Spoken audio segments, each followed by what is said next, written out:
Di organisasi, di organisasi.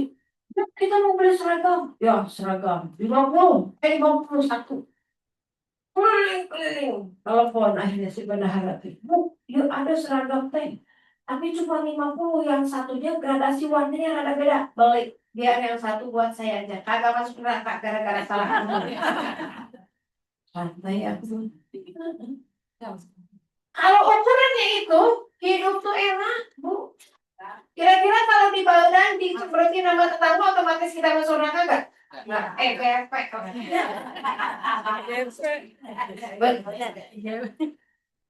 Orang di CO-in apa gitu sama suami. Wah, surprise katanya gitu ya. Pas udah namanya laki-laki ya milih baju buat mama, ceritanya pengen surprise. Pas saya pegang bahannya, ya panas banget. Kira-kira masuk neraka nggak kalau saya pakai baju itu? Kagak. Justru kalau saya pakai, suami senang saya masuk surga. Pakai, hari dah tinggal berkembang. Daripada si mama lain kali mah uang aja udah kemana ke bapak, udah bilang nggak usah percaya. Suami yang tadinya pengen seneng, istrinya bahagia, malah jadi murungkut. Kagak lagi gua cewain loh. Masuk neraka nggak kalau kita salah warna? Beli gorden ternyata warnanya nggak cocok sama sofa. Alas, yang begitu mama.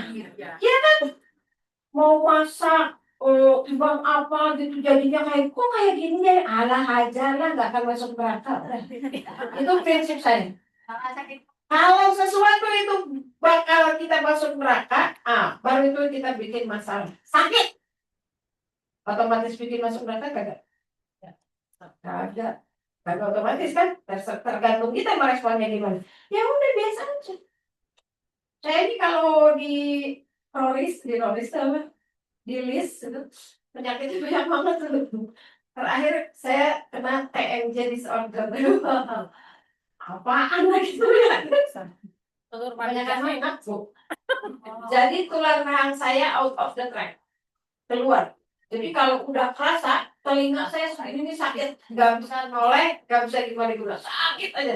Tapi nggak tahu pemicunya apa. Sampai sekarang saya nggak tahu. Tapi suka tiba-tiba sakit. Kalau nyetir mobil sakit, udah saya cuma salawat atau nanti hilang sendiri berapa menit. Ke dokter, diperiksa sama dokter kesehatan, ketemu sama dokter gigi. Cuma gosipin banget. Jadi kalau saya makan bunyi klok klok. Ini TMJ disorder naon dari tadi kan saya penyakit lomba. Jadi keluar terus dulu dikumain di operasi. Ahlinya cuma ada 2 orang di Indonesia. Di operasinya gimana? Dia dipelek terus di terapkan ke dalam terus saream lah terus kata saya lah nggak pasti masuk neraka cager lah udah nggak mengganggu, nggak membahayakan, nggak merugikan orang lain. Timbang saya bacain sholawat aja bu, daripada operasi belum tentu nggak kena ini, nggak kena itu. Jadi santai. Sehat Mas Ubi? Sehat, cuman kolesterol lagi 280 berapa. Iya, 290 berapa saya masih bisa nyetir, masih bisa live TikTok, masih bisa sehat kan? Sehat Mas Ubi? Sehat, cuman tensi lagi 170. Kan masih sehat bu? Mata sehat, kulit sehat, hidung sehat, badan sehat kan? Cuman tensi. Coba kita nyobain. Masuk bisa tensi saya lagi 170. Comforting gimana? Itu ibu ya? Itu cara menikmati hari tua bahagia. Kalau comforting. Next. Dikit lagi kayaknya. Oh, ini nih emosi orang tua. Gak enak nyusahin anak, nyusahin mantu, gitu ya bu ya. Mau minta tolong, aduh ini gimana ya musim hujan nih rumah bocor. Tapi masa nenek-nenek naik genteng gak enak nyusahin mantu padahal dia pulang kerja tuh capek. Kita ngurusin anak kita udah gede bakal ngurusin dia. Kali-kali minta tolong sama mantu kagak nape-nape. Ya bu ya. Selama kita mintanya dengan santun, tahu waktu, tahu batas, kagak tiap hari ini minta genteng, besok minta tampilin ban, besok minta ini. Caranya kita tahu diri ya. Insya Allah nggak apa-apa. Kalau kita sakit diurus anak, kita diurus nyusahin anak kan apa? Wajar aja. Mereka juga dulu nyusahin kita. Itu jadi pahala buat mereka. Itu jadi pengurang dosa mereka. Itu menjadi pengurang utang mereka kepada kita. Nggak apa-apa, nggak usah baper. Selama kita yakin bahwa adab kita kepada anak mantu tuh baik, nggak lebay. Gak lebay dibangun. Baru sehari ini minta duit bakal arisan. Sehari ini minta ditransfer lagi bakal ziarahan. Sehari ini minta lagi bakal rumah makan baru. No, belum didatengin. Mama makan baru. Mama begini loh. Balan-balan yang Bu Sufi ini kerjaannya begitu. Bu Sufi kita tuh kita jemput ya pulang majlis salim ada rumah makan baru. Saya nanya Oh, sangat enak ya. biarkan cucu kita belajar bagaimana cara menghormati orang tuanya. Kalau cucu kita melihat anak mantu kita menyayangi kita, membantu kita, menolong kita lagi ngedidik cucu kita supaya mereka berbakti itu kayak begitu. Saya pernah lihat ada film pendek, ada bapak-bapak tremor. Kerjaannya tiap makan terus mecahin piring. Akhirnya dibikinin piring kertas. Jadi dikasih piring kertas. Tiba-tiba suatu malam anaknya lagi bikin piring kertas sendiri. Lalu kata bapaknya lagi ngapain nak? Lagi ngumpulin piring kertas. Bakal nanti kalau ayah udah tua kayak kakek. Kakek-kakek gak digituin namanya. Jadi ketika anak kita berbuat baik kepada kita, sesungguhnya cucu kita lagi belajar. Biar mereka tahu gimana cara memperlakukan orang tua. Itu tuh penting, apalagi di zaman sekarang ya, Masya Allah. Next. Ini. Nggak bahagia, Bu Sufi. Saya mah materi nggak ada. Rumah masih ngontrak. Suami masih muda, udah meninggal. Usaha saya bangkrut. Anak saya nggak kaya-kaya banget. Saya mah nggak bahagia. Ada yang kata gitu? Karena bahagianya pakai rumus orang kebanyakan. Ya, bahagia itu kalau rumahnya gedong, kagak punya utang, mau main kemana aja hayu, mau beli apa aja oke. Wah, suami ganteng, setia, gajinya gede, tidak selingkuh, segala macam tuh ukuran umum. Tahu nggak? Saya waktu ikut kuliah ulumul Quran sama Ustaz Budi Azhari, itu dikasih tugas hari kedua atau hari ketiga itu dikasih tugas mencari konsep bahagia dalam Al-Quran. Kagak ketemu, kagak ada. Satu-satunya ayat di dalam Al-Quran surat Hud ayat 105 ada ilmu lainnya di 108. Kata bahagia itu di dalam Al-Quran cuma aku digambarkannya ketika seseorang sudah di surga. Jadi kesimpulannya kata Ustaz Budi Azhari, di dunia itu nggak ada kata bahagia itu kagak ada. Yang ada itu merasa bahagia atau pura-pura bahagia. Iya kan? Masih penting. Pura-pura tuh dalam pengertian kayak saya tadi tuh misalnya, Bu Sufi sehat, cuman tensi saya lagi 170. Nah, kan gitu kan? Gak ada, itu ternyata di dalam Al-Quran. Ini Al-Quran ya, pedoman hidup kita ya. Tidak ada kata bahagia di dalam Al-Quran yang dikaitkan dengan kenikmatan dunia. Kagak ada. Jadi kalau kita bilang kita terjadi bahagia, kagak nape-nape. Emang di dunia bukan tempat bahagia. Tempat masalah di dunia. Tempat masalah, tempat ujian di dunia. Jadi nggak apa-apa. Tapi besok hidup saya teh susah banget. Orang mau meninggalkan mau apa-apa. Ada obatnya. Kata Rasul, kesusahan di dunia itu menjadi pengurang kesusahan di akhirat. Ayo, gimana? Ada kan hadisnya ya, antara ahlul afiyah sama ahlul musibah. Ahlul musibah itu orang diuji mulu. Lahir dari keluarga miskin, kagak bisa sekolah, kagak bisa kerja. Udah tuh kemiskinannya berlanjut kan. Terus udah gitu karena miskin, dia hamil, gak bisa minum vitamin, gak bisa makan sehat, anaknya keluar cacat. Terus ada yang bilang ahlul musibah. Tahu gak dalam hadis gimana? Ketika ahlul musibah itu meninggal, lalu ahlul afiyah. Tahu ahlul afiyah? Ahlul afiyah tuh orang yang senang hidupnya. Ada masalah, rumah tangga aman, materi aman, pendidikan aman, kesehatan aman tuh sampai tua. Ada yang begitu? Ada. Saya punya tetangga seumur hidup belum pernah naik angkot. Nenek-nenek. Kata saya, kenapa sih Bu? Kalau nyetir tuh suka ini. Kenapa sih sering angkot kayaknya? Ya ya nabung mereka cari makan. Saya bilang gitu. Kenapa sih berhentinya itu belokan tuh? Ya sekarang itu suka kesel juga ya. Tapi kan kalau dibelokkan tuh dari sana kelihatan, dari sini kelihatan, dari sana kelihatan, kali aja tuh penumpangnya nambah banyak gitu kan ya. Iya. Oh gitu, saya mau belum pernah seluruh hidup naik angkot jadi. Ahlul afiyah di akhirat. Allah tuh kemudian ini si ahlul musibah tuh siratal mustaqimnya lewat, serot, hisab lewat, serot, serot, serot, semuanya mudah. Lalu si ahlul afiyah tuh protes sama Allah, ya Allah, kenapa orang itu gampang banget? Semuanya gampang, hisab gampang, siratal mustaqim gampang, zulman gampang. Dia ahlul musibah di dunianya.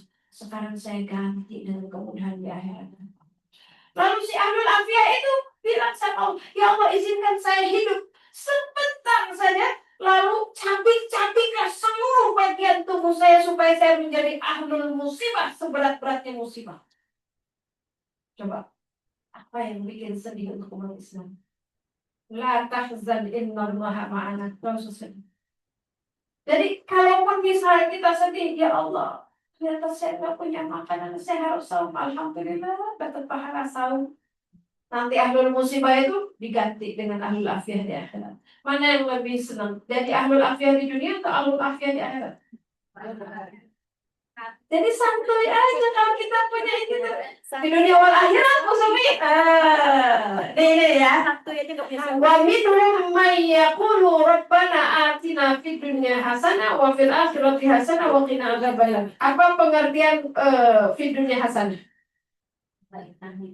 Apa? Apa aja kebaikan dunia tuh? Coba sebut. Beramal soleh, sehat, terus bermanfaat untuk orang lain, terus umur barokah, rumah yang gedong, mobil yang bagus. Pura-pura tadi sebutkan, padahal mau pengen ribet itu cuma malu takut tidak kagak soleha. Tadinya pengen ngomong itu. Orang ketika berpikir di dunia hasanah yang kebanyakan mana tuh? Materi, kemudahan, gitu kan? Tahu nggak pengertian di dunia hasanah tuh? Di dunia hasanah itu segala yang ada di dunia yang bermanfaat untuk akhirat itu di dunia hasanah. Kita punya mobil bagus tapi nggak membuat akhirat kita lebih baik, itu bukan di dunia hasanah. Kita sehat tapi nggak kita pakai ibadah, itu bukan di dunia hasanah. Kita punya rumah luas tapi cuma membuat kita jauh dari Allah, itu bukan di dunia hasanah. Jadi di dunia hasanah itu kebaikan dia di dunia yang membuat kita mendapat kebaikan di akhirat. Jadi gak usah kasih hati Bu ya. Definisikan bahagia itu pakai definisi kita sendiri. Kata adik ipar saya gini, gak kebayang hidup kayak Celis.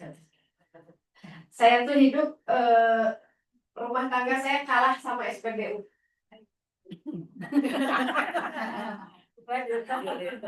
Kalau SPBU gimana? Saya mah dari minus. Karena saya memulai rumah tangga, misah dari orang tua, menggadaikan mahar. Minus kan? Allah sama SPBU.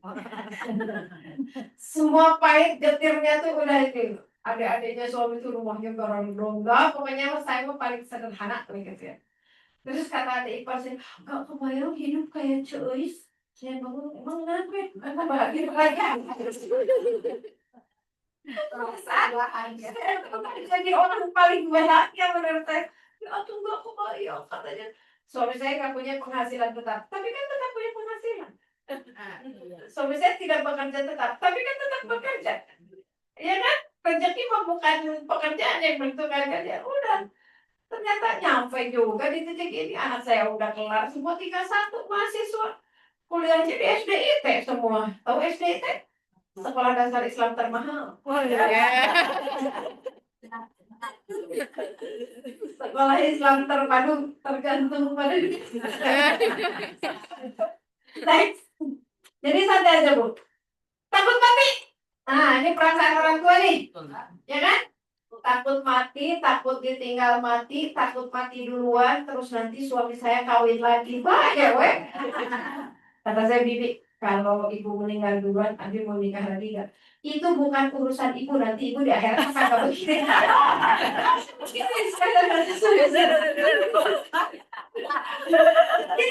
Mainannya ini. Emang kita bakal mikirin, pakai gue kawin lagi kagak ya? Bodoh. Yubashirunahum kata Allah, nanti kita akan saling melihat di padang mahsyar. Layas alu hamimun hamiman. Mau apa tanya? Kita nggak akan di padang mahsyar begitu. Ya Allah, panas banget, anak saya di mana, suami saya di rumah saya. Ada, kata Allah. Layas alu hamimun hamiman. Nggak akan kita saling bertanya, nggak akan kita saling ingat. Boro-boro ngurusin laki gue kawin lagi kagak, usah dipikirin. Kalau dipikirin dari sekarang, ya Allah, makanya sekarang itu mantannya pindah rumahnya dari Sukomplek. Ntar gimana ya kalau gue mati, jangan-jangan dia kawin lagi sama orang. Jangan-jangan mati kan kagak akan mikirin dulu. Kagak usah dipikirin. Saya melihat proses wafatnya Ustaz Jazir kemarin ya. Masya Allah, ngeri banget. Jadi ternyata Bu ya, dapat materi dari Ustaz Umar kita nih. Teman saya ibunya meninggal. Kalau ke kuburan nangis, itu ada. Dinasihatin kan sama Umar kita. Ustaz Umar kita mengatakan bahwa kalau kita yakin suami kita, orang tua kita, anak kita adalah orang baik, orang soleh, orang muslim, itu tuh di alam barzahnya terang, ditemani malaikat, wangi, nyaman tidur. Sekarang kata teman saya ini, saya kalau ziarah tuh bahagia. Mama assalamualaikum. Karena ngebayangin ibu saya lagi bahagia di alam. Selama kita yakin suami kita, orang tua kita, anak kita siapa adalah orang baik, orang soleh, muslim, aman. Baca semua di dalam Al-Quran. Semua siksaan api neraka itu untuk orang kafir, untuk orang munafik, yang munafik akidi, yang kesini ngomong gua muslim, yang kesini ngomong gua teman lo. Kan gitu kan di dalam Al-Quran. Orang-orang yang musyrik, nah itu yang diceritain. Sampai kita, orang tua kita sadar gak? Aman. Mereka sholat gak? Aman, insya Allah. Kenapa? Di dunia, rahmat Allah itu cuma satu bagian. Di akhirat, 9 bagian. Mana kira-kira yang lebih menyenangkan? Di akhirat. Jangan-jangan dia bete sama kita. Pasti sana tuh, ya Allah indah banget melihat malaikat, melihat bidadari di rumah mama ini rewel. Ngomong kuasa nyarekan doa. Jangan-jangan mereka lebih nyaman di sana daripada di pinggir kita ya. Nah, terus kita nangisin apa sekarang? Nangisin diri sendiri gak ada tempat curhat. So, yang kita nangisin siapa? Almarhum atau diri sendiri? Diri sendiri. Iya kan? Ya Allah, ayah berat banget. Coba kalau ada ayah. Allah teh, woi, ada aku, ada aku. Jangan sampai Allah cemburu. Ada masalah. Ya bukan datang foto suami terus disunin, terus nangis, terus gak bisa tidur. Sujud, kata Allah. Kalau kita begitu, Allah cemburu. Dibiarin sama kita. Mau. Kan di hadisnya begitu. Kalau kamu punya masalah, kata Allah, lalu kamu berpikir tentang orang lain, tentang makhluk Allah selain aku, kata Allah, silahkan urus sendiri dan aku angkat tangan. Mau digituin tuh mau? Enggak. Suami kita udah tenang di sana, bapak kita udah tenang, tinggal disedekahin sama kita, tinggal didoain, kirimin Fatihah, Al-Quran dan lain sebagainya. Udah, nangis boleh, tapi tidak boleh menyelisihi keimanan kita kepada Allah. Ibu saya juga begitu, kata ibu saya, makin lama teh makin sakit sebenarnya ya. Apalagi punya anak laki-laki 4. Wih, kebayang. Jadi saya 7 bersaudara, jadi yatim 7 bersaudara, ibu saya timbang guru SD. Itu drama tehnya luar biasa. Pedih itu luar biasa, berasa itu sampai sekarang tuh saya diingatan tuh masih luar biasa. Tapi lewat, semuanya bakal lewat, insya Allah. Jadi bayangkan kalau kita takut mati, bagus. Coba ibu kalau mau ketemu tiba-tiba diundang sama Pak Prabowo misalnya. Kira-kira ibu persiapannya? Mau milih daster atau mau di gamis yang dari kemarin umroh? Gamis yang semua. Asli bukan pikir. Berangkat jam 6, bangun jam 1. Ini kita mau ketemu Allah. Zat yang Rahman Rahim, kekasih yang paling sayang sama kita. Kalau kita nyadar diri bahwa kita sebentar lagi pulang, kita akan persiapan. Kalau ibu mau dijemput jam 6, mana yang lebih panik? Jam 1 atau jam 5? Jam 5. Bentar lagi nih. Cek semua. Tas sama tisu, ventilator, pagar, segala macam gitu. Makin dekat, kita makin panik, makin siap, makin detail mengecek semua perlengkapan kita. Jadi bahagia aja. Ibu pernah ngeliat gak tarian sufi? Tarian yang sufi. Bisa gitu? Tahu gak itu ceritanya gimana? Mau pamer sebetulnya. Pamer aja itu. Itu tuh Jalaluddin Ar-Rumi dan Sakaratul Maut. Lalu murid-muridnya pada nangis. Lalu kata Jalaluddin Ar-Rumi, kamu tahu gak siapa yang paling aku rindukan? Engkau paling merindukan pertemuan dengan Allah dan Rasul yang betul. Kamu tahu gak siapa yang paling aku cinta? Engkau paling mencintai Allah dan Rasulnya. Betul. Kamu tahu gak apa yang paling aku tunggu? Pertemuan bersama Allah dan Rasulnya. Sekarang aku hampir memasuki pintu gerbang itu. Berbahagialah kalian semua. Maka dalam sebuah riwayat disebutkan, maka menariklah murid-muridnya.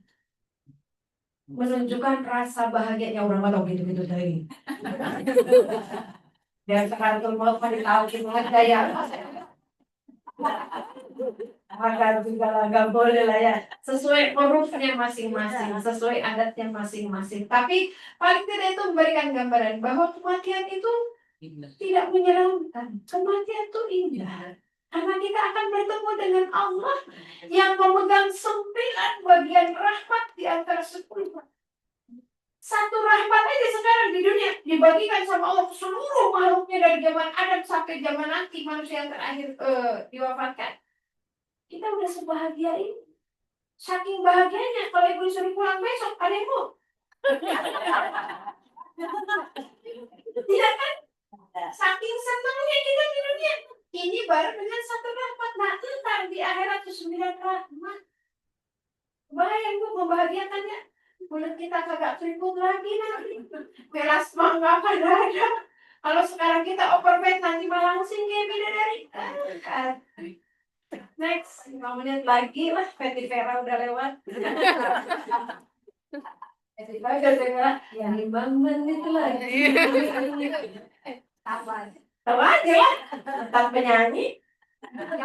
Alhamdulillah bukan mantan ustazah. Merasa banyak dosa dan kurang amal. Siapa yang enggak? Siapa yang enggak merasa banyak dosa? Ada. Tapi itu enggak boleh membuat kita jadi suudzon pada Allah. Saya suka gini nih. Anak saya, cucu saya, ayo Anin belajar doa keluar rumah. Bismillahi, tawakkaltu, takawaltu. Ibu pernah apa ketawa? Kenapa? Kita punya dada yang lapang, maklum dia lagi belajar. Hanin, ya Allah Hanin, kita ibu nak. Anak saya lulusan Al-Azhar Mesir Hafizah. Si Uma lulusan Al-Azhar Hafizah, kamu gitu aja nggak bisa. Itu ini nanti senang ustazah, kamu gitu aja nggak bisa. Itu. Kira-kira kalau saya begitu, ibu nyebutnya saya nilai apa?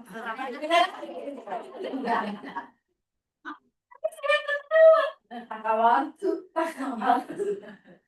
Kebayangnya salah nggak itu? Salah kan? Kalau ibu baca Al-Quran nih, eh, idza jaa nasrullahi wal fath, salah gak? Allahumma zakirna.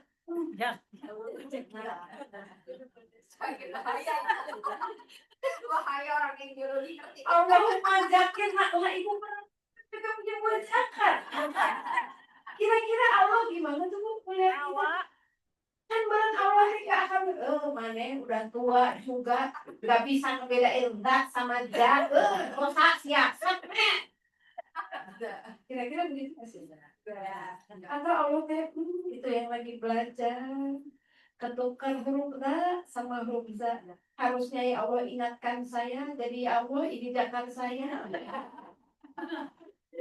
ya kan begitu kan artinya ya Allahumma firli junubi aduh ari junuba tinggal mandi we teu kudu minta ampun Allahumma firli junubi ya Allah ampunilah junub saya ya kenapa harusnya kan begitu banyak nggak kita salah baca Al-Quran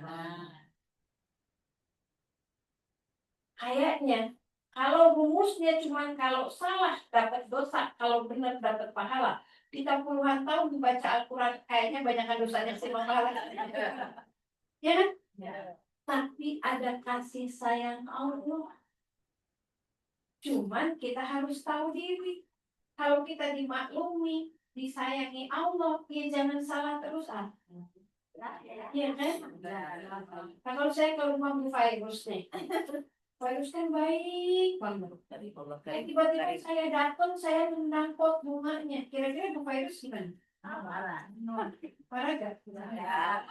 Kalau itu yang Bu Virus orang baik kira-kira Bu Virus akan gimana? Apa Bu Sylvie nggak apa-apa Mata dalam. saya balik lagi ke sono kalau saya waras nih saya akan bilang begini buat tenang lagi nih kemarin suka kakak nape-nape atau saya bakal bilang ini sengaja hati-hati ya malu kemarin juga rendah begini dimaafin kira-kira mana yang waras yang A atau yang B kalau kita dimaklumi oleh Allah ketika kita baca Al-Quran salah Allah akan memaklumi kita nah kalau kita waras ada tidak salah juga Allah maha baik itu enggak kalau waras kalau benar kita waras begitu diampuni sama Allah dimaklumi sama Allah dimaafkan sama Allah kita harus tahu diri ini ulang ya ada yang masih ingat penjelasan saya tentang tafsir surat ini yang kemarin ikutan salat nih Bu baca ini obat banget buat saya karena hidup kita nih di sini dijelaskan yang pertama adalah yatluna kitab Allah bukan yaqra'una kitab Allah tapi yatlu itu dari kata tala itu artinya mengikuti mengamalkan sok siapa yang udah mengamalkan Al-Quran di sini dengan benar ya Allah kali tinggal timbang ngamalin cara makan aja susah banget kalian suril insanu ila to'ami kata Allah perhatikan dengan detil apa yang masuk ke dalam perut kamu kata Allah Allah kita mau enggak penting mah enak murah gratis saja iya kan susah Bu yang membaca Alkitab tapi menggunakan tala ya makanya kalau antara terjemahan dengan itu tuh beda yang kedua adalah yuqimunas shalah yang menegakkan sholat bukan melakukan sholat tapi menegakkan sholat siapa yang sudah menegakkan sholat kalau kita masih pas azan ya Allah udah asarnya lagi perasaan tadi baru zuhur udah asarnya lagi belum tetap sholat karena masih merasa berat mau sholat orang yang kemudian menginfakkan sebagian rezekinya 3 urusan Al-Quran urusan sholat sama urusan infak coba cek urusan 3 ini kita gimana yang sholat kita ya Allah timbang sholat 11 rakaat aja susahnya minta ampun tuh ya udah kita banyak pangabutuh tapi sekalinya sujud rekum bertek sekalinya mau sholat sunnah rawatib itu kan sunnah musufi itu mah nggak wajib kan dosa kan kalau saya nggak rawatib Al-Quran kita, saya kemarin terakhir tahun lalu dicek Al-Fatihah oleh Syekh Isa dari Mesir. Mantap. Pertama, saya sama anak saya lulus. Terus datang lagi ke Sehanova, gurunya anak saya. Salah di Alhamdulillahirabbil alamin sama ihdinas siratal mustaqim. Berat juga salah. Waktunya habis ya udah. Waktunya udah. Habis itu saya ternyata salah. 10 hari saya ikut daurah, 10 hari 10 malam dari ba'da tahajud sampai jam 10 malam tiap hari saya kagak lulus. Ikut daurah lagi 3 hari 2 malam saya baru lulus hijaiyah dari alif sampai ya sama lulus Al-Fatihah doang. Kemarin saya murajaah lagi sama Syekh Isa, gurunya Syekh Hanova dari Mesir. Saya dicek Al-Fatihah, alhamdulillah dapat privilege karena anak saya penerjemah. Dicek baru alhamdulillahirabbil alamin. Benar karena Reza. Untung anak saya ngerti bahasa Arab ya. Saya makan kagak ngerti banyak gitu. Dan itu kan saya ngomongnya ya ngomong pakai bahasa itu kan. Nunnya jangan digantung. Masih digantung gimana? Gimana nih nun gue? Nunnya jangan digantung loh teh. Gimana teh? Alhamdulillahi Rabbil Alamin. Atau Alhamdulillahi Rabbil Alamin. Atau Alhamdulillahi Rabbil Alamin. Apa nih? Tiga. Ketiga. Ayo. Yang ketiga. Tawasul. Yang ngegantung tuh yang pertama sama yang terakhir, yang kedua no. Yang benar tuh yang terakhir. Ketiga iya. Tawasul. Itu tiap ada nun, Tawasul. tiap ada nun sukun, Syekhnya ceplok, mana salah jadi PR-nya nun jangan digantungin sejak kapan gua gantungin. Tapi lihat Bu, di akhir ayatnya ada saya apa oh di Di sini. coba enggak saya nyari mushaf di mobil ternyata walladzina mana tadi Al-Quran yang dibaca ini dia bukan Bu, surat Fatir ayat 29-30 ini buat saya obat banget mohon izin diizinkan Bu waktunya sudah habis saya minta izin 5 menit lagi ya. Surat Fatir, surat ke-35 satu surat sebelum Yasin.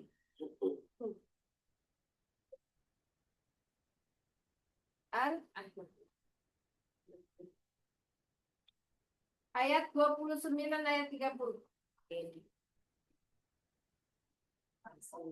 Innal ladzina yatluna kitaballahi wa aqamus shalah wa anfaqu mimma razaqnahum sirran wa 'alaniyah yarjuna tijaratan. Kalau orang yang sholat, orang yang tilawah, orang yang infak, yarjuna tijaratan, dia hanya berharap transaksinya dengan Allah, lan tabur, dia tidak akan pernah rugi. Lannya lan itu berbeda dengan la. Itu beda dengan la, beda dengan lam, beda dengan lama. Itu enggak sama. Kalau la, lam, lama bisa berubah. Suatu waktu, suatu kondisi dia bisa berubah. Tapi kalau lan tidak akan pernah berubah. Kapanpun, siapapun, dalam kondisi apapun tidak akan pernah berubah. Jadi, walaupun kita sholatnya nggak khusyuk, tilawahnya banyak yang salah, sedekahnya receh, kalau kita harapannya adalah dijauh dengan Allah, kita nggak akan pernah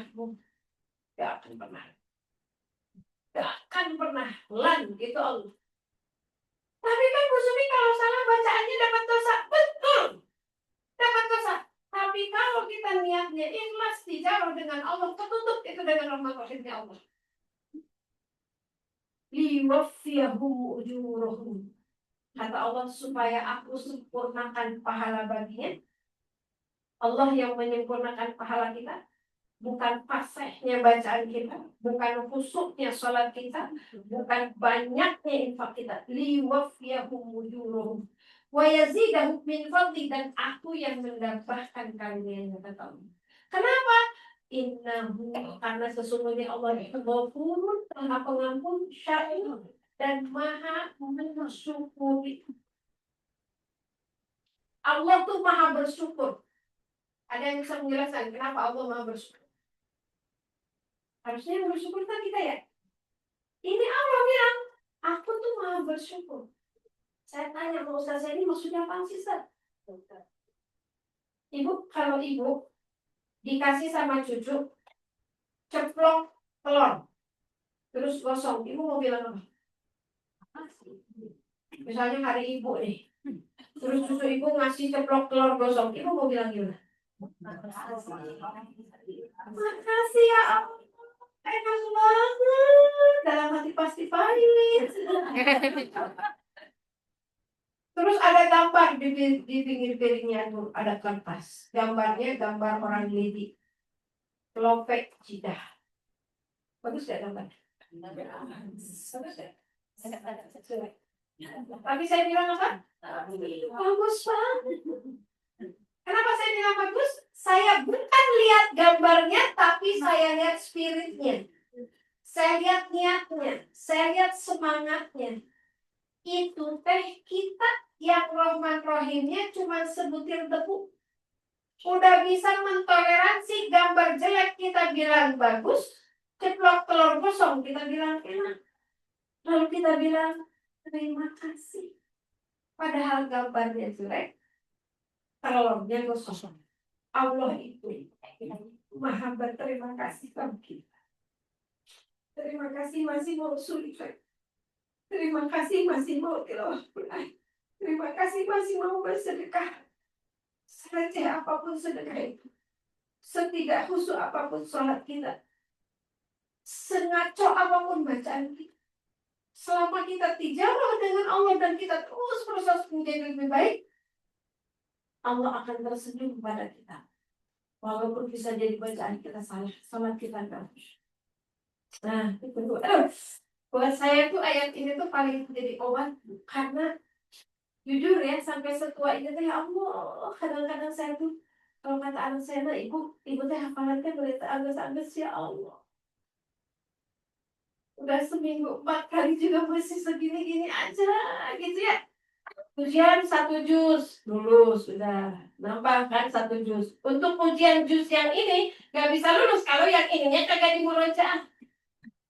Ya kan? Mau lulus ujian juz 2 nih ceritanya. Baru dikatakan lulus juz 2 juz kalau lancarnya dari juz 1 kan? Iya. Ya teman saya nyampe. Tapi baik weh. Ya Allah mau lihat prosesnya. Kemudian Allah tersenyum, si Sufi datang ngulang ayat ke 900 kali. Ngulang juz itu udah berapa puluh kali, biarin. Menghafal Al-Quran itu gak wajib. Yang wajib itu ngamalin Al-Quran. Tapi hafal Al-Quran itu tiba al-muluk doang akan menghindarkan kita dari siksa kubur.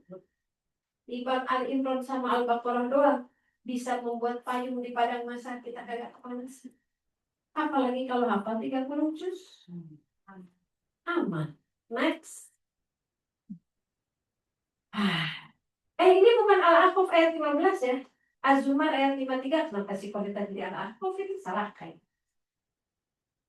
Tahu Az-Zumar ayat 53 kisahnya siapa? Ini dikoreksi ya, bukan Al-Ahqaf ayat 15 ya. Az-Zumar ayat 53. Ini cerita tentang Wafi. Siapa Wafi? Wafi itu pemanah yang membunuh Hamzah, pamannya Rasul.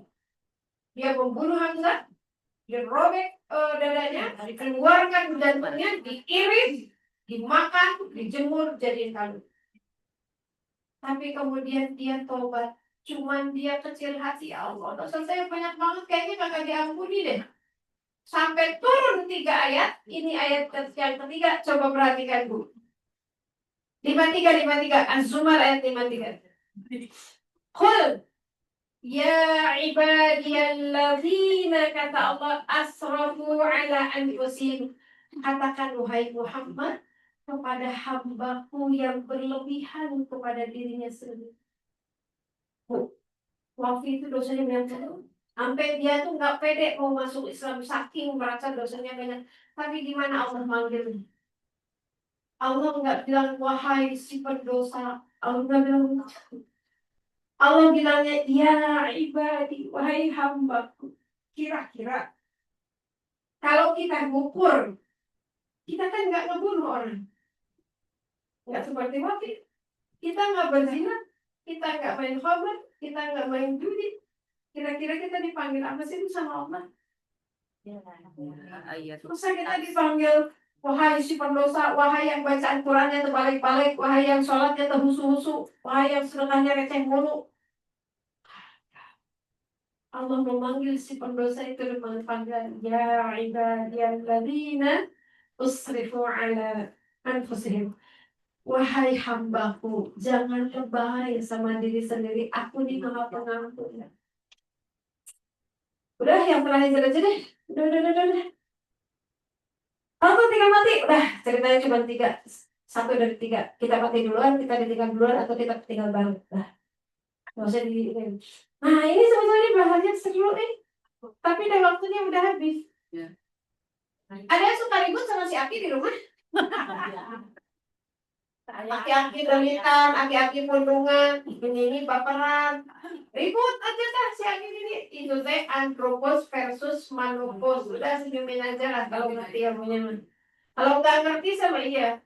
Ada umur 65 tahun cerai itu ada. Sekarang di Indonesia lagi musim grey divorce. Ya, perceraian abu-abu. Cerai ketika rambut udah abu-abu.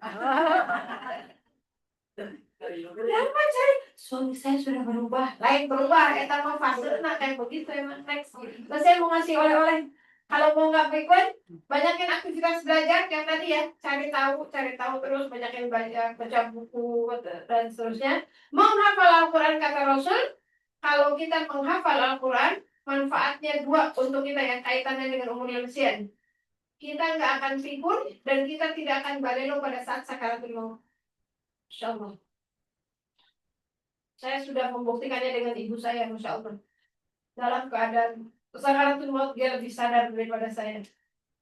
Karena apa, ibu saya itu di usia pensiunnya, beliau tiap pulang ke majelis taklim, ditulis ayat-ayat yang dijelaskan sama ustadznya, dihafal. Itu ibu saya di ujung hidupnya. Ketika sakit dia kena kanker stadium 4, tempelin di kamar Yasin, sama artinya di plastik itu ditempel sehingga dihafalin. Ketika sakaratul maut dia sesadar meninggal dalam keadaan setelah sholat duha, ketika mengangkat tangan selesai berdoa wafat. Padahal manusia orang biasa banget, tapi di ujung hidupnya menghafal Al-Quran. Bahkan bukan menghafal Al-Quran kayak kita selesai satu juz, enggak. Dia menghafal Al-Quran gitu aja. Kalau ustaznya jelasin apa dihafalin, ustaznya jelasin apa dihafalin gitu. Berdoa supaya tidak pikun. Doanya apa? Next. Nah, ini yang mau kita hafalin semua. Ini Rasul ya Bu. Ini hadisnya banyak riwayatnya ya. Saya ambil salah satu riwayatnya dari riwayat Ibnu Majah. Jadi ternyata Rasul mengajarkan kepada kita untuk berlindung kepada Allah dari sifat pengecut. Apa yang dimaksud sifat pengecut? Kamu teh geus kolot, tong sok muda, lari dari kenyataan, tidak mau menerima, itu kan pengecut. Udah tahu buka hutang, aku buka hutang. Nah, gitu. Udah tahu belum bisa baca Al-Quran, kagak mau belajar Al-Quran. Udah tahu sholatnya kagak musuh, kagak mau ke majelis taklim. Entaran dulu. Wa'udzu bika an aratu ila arzalil umur. Di dalam penjelasan yang saya baca, arzalil umur itu pikun atau umur tapi tidak membawa keberkahan buat kita. Jadi hari tua itu penuh dengan dosa karena kita sakit, kita gerumulin dan seterusnya. Alhamdulillah. Sudah dicatat? Ya. Dipoto lah pura-pura catat juga. Ada lagi yang satu namanya Al-Jubika Minal Jubni wal Harami, itu yang saya hafal. Cuman hadisnya lebih kuat yang ini. Baik Ibu Ibu rahimahullah, semoga tidak memuaskan apa yang saya sampaikan. Siapa yang puas? Puas gak Bu? Jangan puas kakak nunggu tempo lagi. Kakak belajar lagi kalau nggak puas ya. Semoga dari yang tidak puas ini ada manfaat untuk kita semua insya Allah. Yuk, sekarang pegang pundak temannya yang kanan. Ayo, pegang pundak temannya yang kanan.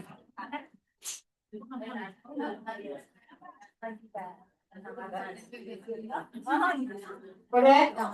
Sudah semua? Satu aja. Ikutin kata saya, kata-kata saya ya. Pokok, kita udah tua, harus bahagia dan masuk surga. Balik, balik.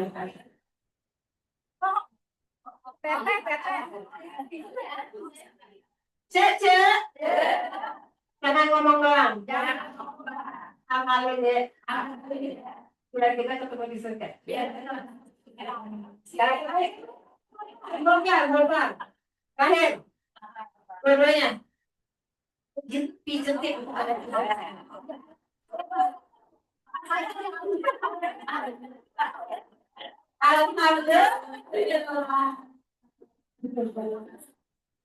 Setelah ini kita menjadi orang tua makin bahagia, makin optimis masuk surga, makin waras menjadi hamba. Ya bisa? Ibu Rensi, saya kembalikan untuk sementara.